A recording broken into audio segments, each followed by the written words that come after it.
wall. The lead is 3. Love, LeBron, and got it! Banks it in!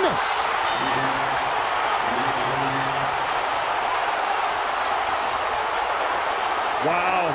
I told you, Kevin, you got to guard that man. He just hit 3 3-pointers earlier in the game.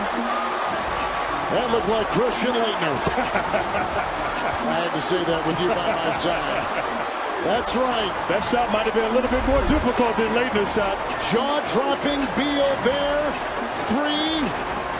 Fade away out of bounds using glass, and he ties it at 120. An unbelievable shot.